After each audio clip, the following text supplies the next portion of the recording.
be just a question of making the most of what you already have. In 2006, Mary Kay's own granddaughter sued the family. She claimed her Uncle Richard had stolen control of trust funds worth over $200 million. Court documents revealed shocking details about how the family was secretly living. Some heirs were getting only $50,000 per year, while others made millions. The granddaughter said she was even kept away from Mary Kay's deathbed. The case quietly settled in 2009, but it exposed the ugly truth. Behind the pink Cadillacs and motivational speeches, there was a bitter family war over massive wealth that most people never knew existed. Mary Kay was born on May 12, 1918, in a tiny Texas spa town called Hot Wells. Her parents ran a small hotel there, but when she was just 2 years old, everything fell apart. Her father, Edward Wagner, got tuberculosis. He had to spend 3 years in a sanitarium. The hospital bills were so high, her family had to sell the hotel. They moved into a poor neighborhood in Houston called the 6th Ward. Her mother, Lula, who once trained to be a nurse, now had to run a small cafe and work 14 hours a day just to pay the bills.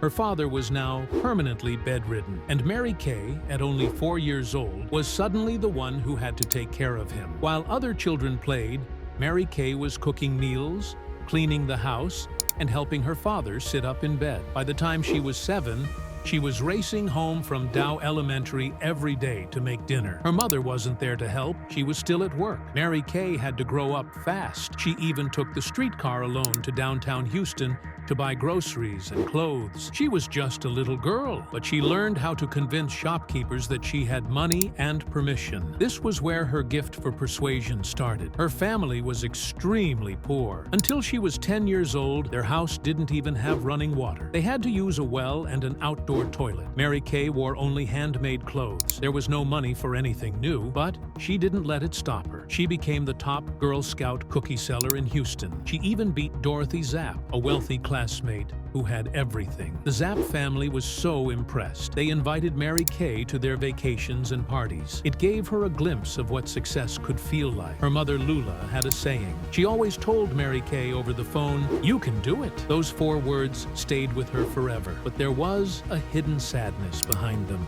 Lula worked so much.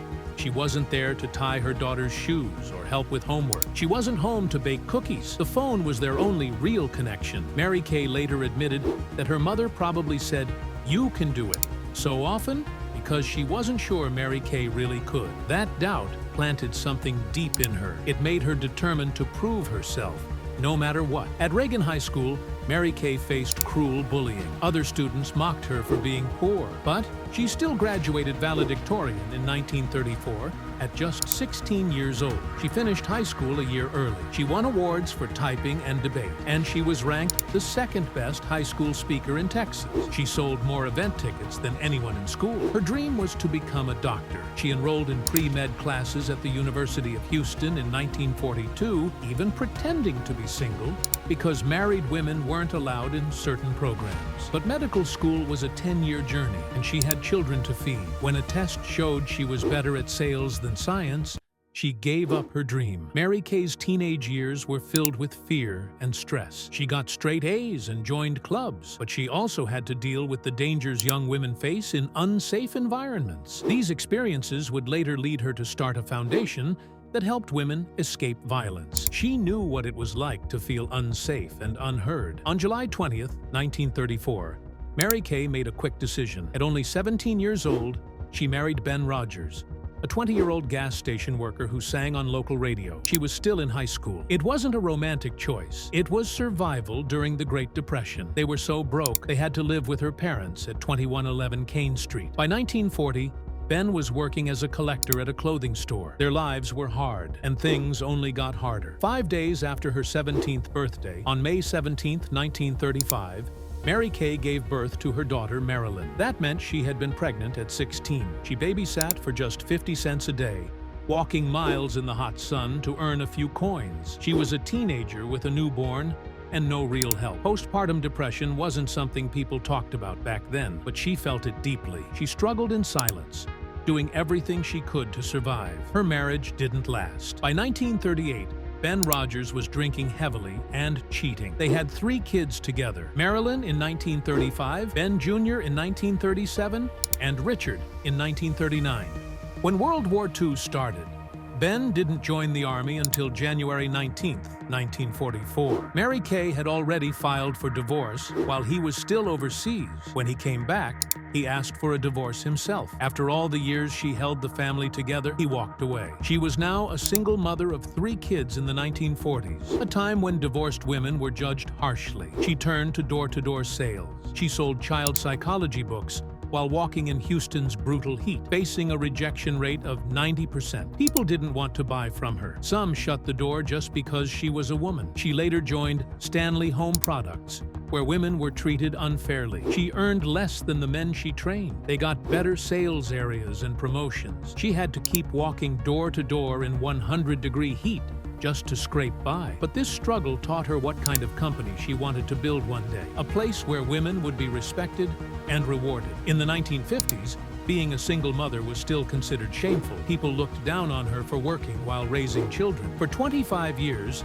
she kept getting passed over for promotions. The jobs she wanted were labeled men only. Even when she trained others, the men got higher pay because they were supporting families. Nobody cared that she was supporting a family too. This is when her mission to empower women truly began. Then, in 1963, something tragic happened. Mary Kay got married again, this time to a chemist who believed in her dream. They had $5,000 saved up and were planning to launch a business together. But just 1 month after their wedding, he died of a heart attack. Mary Kay called it the darkest day of her life. She had to mourn and launch her company at the same time. It was terrifying, but she didn't give up. She moved forward alone. In 1966, she married again, this time to businessman Mel Ash. They built a lavish $4 million circular mansion in Dallas. Mel was kind and popular with the staff, though he didn't like how much time she spent at work. They stayed married for 14 years. He died of cancer in 1980. This was the same period when her company was booming. Mary Kay Cosmetics had gone public in 1968. From 1973 to 1983,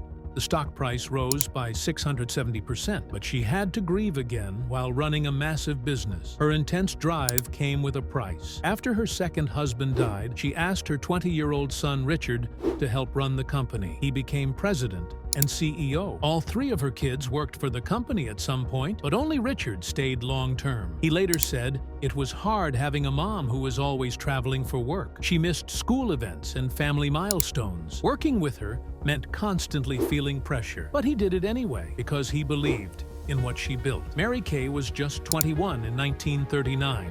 Walking door to door in Houston's blazing summer heat. She was selling home products and knocking on about 10 to 12 doors every day. In her first few months, she managed to sell around $150 worth each month, which was 3 times more than what the male beginners were selling. But her paycheck was locked at only $25 a week. The company had a rule that only men with families got higher commissions. Things got worse when her supervisor twice told her to come to his hotel room and freshen up before meetings. She refused. Right after that, he gave her sales area to a man she had trained. That was when she quietly told herself that if she ever started her own company, no one would be paid more, just because they were a man. 6 years later, in 1945, her team was doing better than anyone in the Southwest. They had hosted 1,245 home parties that year and trained 150 new women. The company even sent her a telegram praising her. But when it came time to choose a branch manager, they picked a man who had only been there 11 months. The reason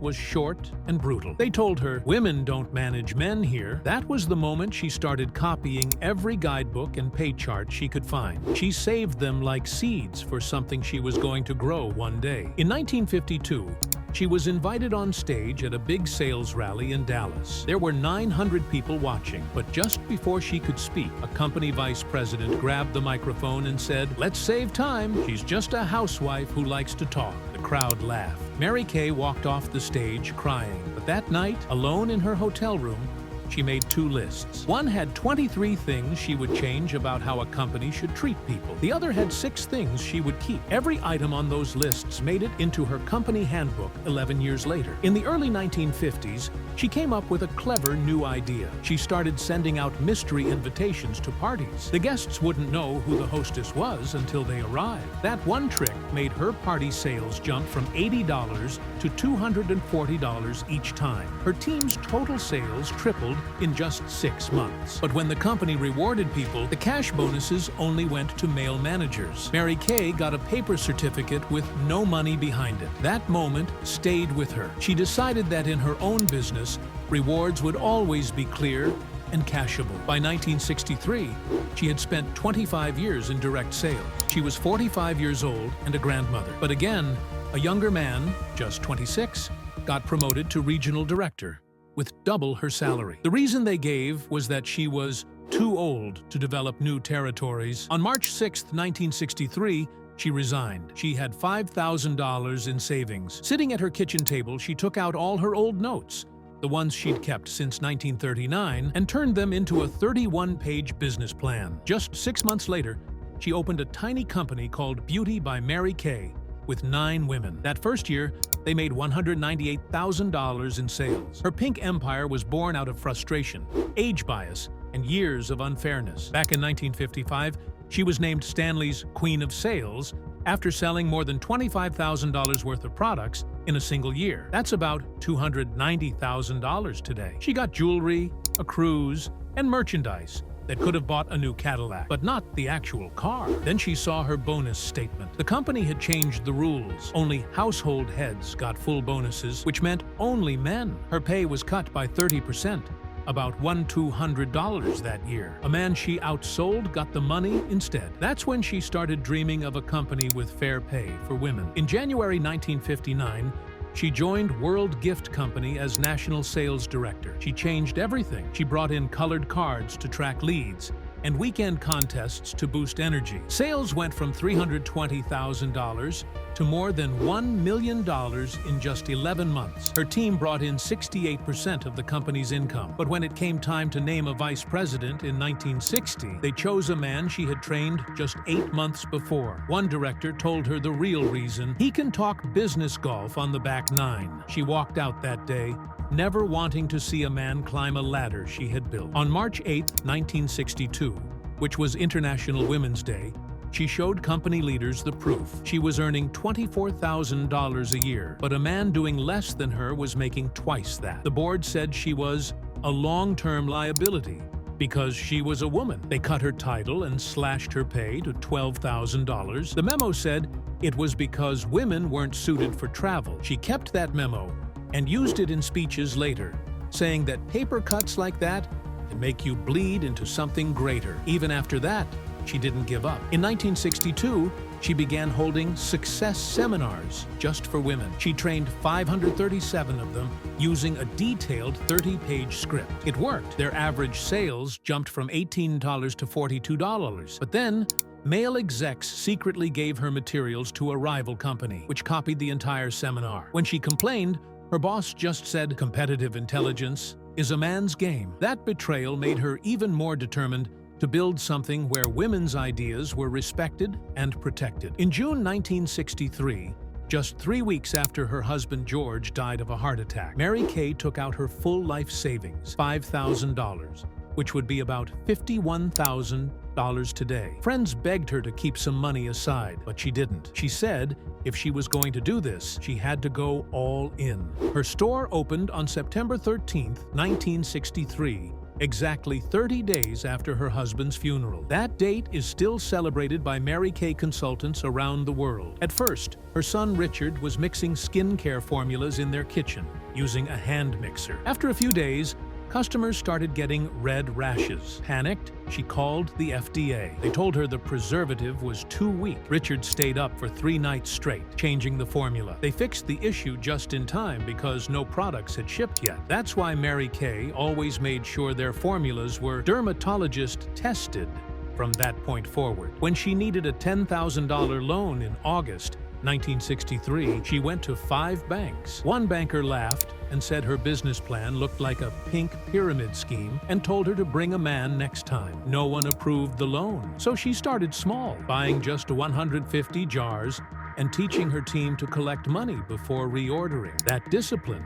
helped her keep the company debt-free for 10 years, and that banker's insult gave her an idea. She would use the color pink everywhere, just to haunt the men who doubted her. But things didn't get easier. In October 1963, one of her first consultants stole $1,500 from sales, almost everything the company had at the time. She had just $86 left in the bank. With payroll due, she pawned her late husband's watch for $275 to cover checks. She never told the others. That moment led to 2 strict rules: Monday bank deposits by 3 p.m. and a golden rule code of ethics repeated at every meeting. By the end of 1963, Mary Kay's small company had made $198,514 in wholesale revenue. But in January 1964, another Dallas company sued her for using a similar shade of pink. The case ended in April after she agreed to a new pink color and added gold bands to her jars. Legal costs were $9,200, almost half of her first quarter's profit. But the attention made her shade of pink unforgettable. It later appeared on everything from Cadillacs to company headquarters. In late 1964, she gave her top seller a pink Cadillac Coupe de Ville worth $5,500. It made the news, but it also caught the attention of the IRS. Some consultants were claiming the car's value as personal income. By 1965, the IRS had opened audits on 23 consultants. Mary Kay changed the lease documents to make it clear the car was for business. That wording kept the pink car dream alive. By mid-1965, her team had grown from 9 to 200 women, and sales hit $800,000, which would be around $8 million today. But some people started calling it a pyramid scheme again. One report said most new consultants never earned back their $1-800 starter kits. A columnist named Jack Anderson even used the term pink pyramid in a national story. Mary Kay responded with a full-page ad explaining that women could return 90% of unsold items. It worked. Regulators left her alone, but the nickname stayed in the public. In May 1968, her company sold 350,000 shares for $13 each and made $4.5 million. Within days, the stock price jumped to $38. That brought attention from the SEC. They found some strange trading linked to employees, but there were no charges. The company agreed to change how they shared financial info. In August 1970, Mary Kay held a grand seminar in Dallas with chandeliers, tuxedos, and $5,000 diamond pins. Tickets cost $75, and women were urged to spend another $300 on hotel packages. Later, 41 former consultants sued, saying the company exaggerated earnings and pushed them to overbuy stock. They asked for $2 million. Though the class action was denied, internal data came out showing that only 14% of consultants earned more than $50 a month. Mary Kay settled quietly, but from then on, the company had to share the real earning numbers. In 1971, she tried to expand overseas by launching in Sydney. Sales hit $4 million Australian dollars by year's end, but there were big problems. 2 lipstick shades were banned due to ingredients. Some newspapers mocked the brand, and conservative retailers refused to carry the products. Mary Kay had to throw out $320,000 worth of stock. It nearly stopped all global plans, but things got better when Canada joined the company in 1978. In the summer of 1985, something shocking happened behind the soft pink image of Mary Kay Cosmetics. Mary Kay Ash and her son, Richard Rogers, borrowed $450 million to buy back the company and take it off the New York Stock Exchange. They wanted full control again, but the way they did it was dangerous. The money came through junk bonds, and those bonds had interest rates that were more than 11%. At one point, they were paying around $55 million each year, just in interest. That was over 80% of their cash flow. If they had a single bad quarter, they would lose everything. That included their huge Dallas headquarters and even the famous pink Cadillac cars. 2 banks pulled out at the last minute. They had to scramble to find other money. It only worked because sales suddenly jumped by 17% in 1986. If that hadn't happened, the whole empire could have collapsed. Then came a turning point in 1996. Mary Kay hit $1 billion in sales for the first time. The company was growing fast, especially in Asia. But there was a dark cost. To sell in China, they had to allow animal testing again. Back in 1989, they had promised to go cruelty-free. That promise helped them become a favorite of PETA. But in the early 1990s, they reversed that. By 1996, PETA confirmed that Mary Kay was paying for tests on rabbits and guinea pigs again. Protesters started showing up at their events with photos of tortured animals. The company tried to fix things, but it took until 2014 to fully stop the testing in China. After Mary Kay died in 2001, her granddaughter, Kathleen Kerr, filed a lawsuit in 2006. She said her uncle Richard Rogers had gutted the family trusts that were worth more than $100 million. She claimed he had changed the voting shares into non-voting ones back in 1985 during the big buyout. That move let him take control, but it also slashed the value of the shares in the trusts. She said she was getting only $350,000 a year, which was less than 0.5% of the total assets. Meanwhile, trustees were making millions. She also revealed that trust money was used to fund Mary Kay company perks, like the pink Cadillacs and private ranch expenses. The lawsuit ended quietly in 2008, but it showed just how bitter things had become inside the family. In April 2000, the company launched an eco-pink skincare line to help the planet. They said the packaging would reduce waste by 30%, but while they were promoting that, an internal audit discovered something shocking. Finance staff had stolen at least $6.4 million using fake invoices tied to the green products. The money was being sent to fake suppliers in Brazil. Whistleblowers noticed duplicate payments and reported them. 3 employees quietly resigned. The company never made the scandal public. They didn't want to damage their new green image. After that, they started reviewing their financial controls for the first time, even though they were a private company. By 2001, Mary Kay was in 35 countries and earning $1.2 billion each year. But a problem started to grow. Their branding was too focused on women. In a lawsuit that year, a male sales director named David Wolf said he was being treated unfairly. He couldn't join incentive trips or drive the pink Cadillacs. He wasn't even allowed on stage at big events. The company said he didn't match the brand image, but the lawsuit forced them to change their rules and create gender-neutral rewards. In Latin America, they started giving out black Toyotas instead of pink Cadillacs. That case showed how their image was clashing with modern ideas about fairness. Few people know that just weeks after the 1985 buyout, Mary Kay suffered a major stroke on July 6th. It paralyzed her right side and took away her ability to speak. The board didn't tell the public. They said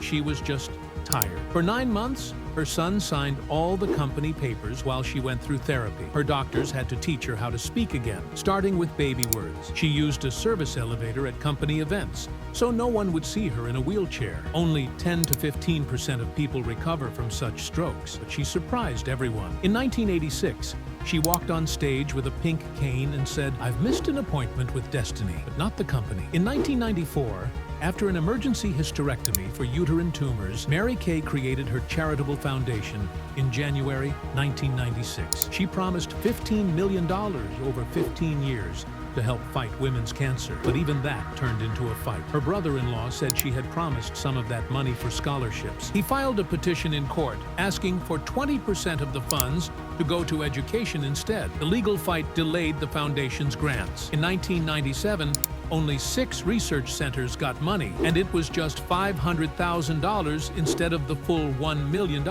They fixed the problem in 1999, and since then, the foundation has given over $96 million to causes like cancer and domestic violence. Behind her public smile, Mary Kay was also battling serious health problems. She had osteoporosis, with her spine showing 2% less bone than normal. She wore a back brace under her expensive clothes and got IV treatments before big events. In March 1997, she had another stroke during a product planning meeting. Doctors gave her a pacemaker 2 days later. She showed up at seminar in July using a scooter covered in pink roses. The camera crew was told to film her only from the waist up. They didn't want anyone to see the decline. People still called her their Peter Pan CEO. After stepping down in 1996, Mary Kay wrote her memoir, You Can Have It All. It sold 700,000 copies. But the 1997 update added a chapter called Trade-Offs. In it, she said something that broke many hearts. She could remember every word of her seminar speeches, but she couldn't recall the color of her daughter's prom dress. She counted the nights she had spent away from her kids. It was 8,760 nights. That's exactly one non-leap year. She told others to make time for their families. She said she only started doing that at age 74. Reviewers praised her honesty. One called it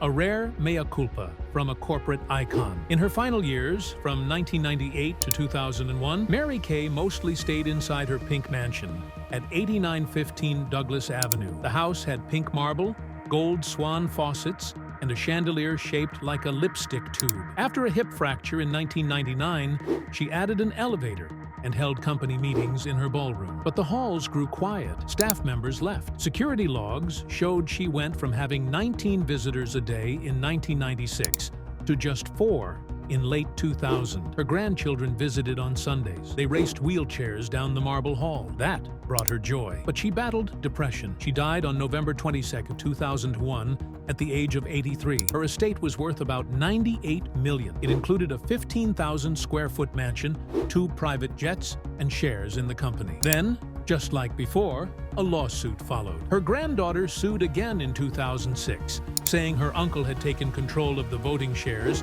and changed them into less valuable ones. She said she was kept away from Mary Kay's deathbed, and some heirs got only $50,000 a year, even though the trusts held over $200 million. The case settled in 2009, but it showed how broken the family had become. In private, Mary Kay had also set up huge trusts for her daughter and 4 grandchildren. Records from a 2006 court case showed that by 2005, each grandchild's trust was worth more than $100 million. The money came from company dividends and real estate deals. This shocked consultants, who made just $2,500 a year on average. In 2004 alone, the trusts paid out $9.3 million tax-free to the heirs. That was more than what 6,200 new consultants earned combined. Some said this proved the gap between Mary Kay's message and the real numbers. By 2023, Mary Kay had 2.4 million beauty consultants in nearly 40 countries. The company made $4.6 billion that year, but internal numbers from 2024 showed the average U.S. consultant earned just $206 in commissions. Most were losing money. Some critics said it was like a pyramid scheme. The government never charged the company, but the bad reputation stuck. Richard Rogers, the co-founder, was quietly added to the Forbes billionaire list in 2013. His net worth was $1.2 billion. But that same year, an IRS investigation found that his offshore company had underreported $45 million in income between 2008 and 2011. He paid $32 million to settle it. The story barely made the news, but some believe the family's real wealth could be more than $6 billion, hidden in layers of trusts and foreign accounts. That image of a pink empire built on dreams now looked very different in the harsh light of these facts.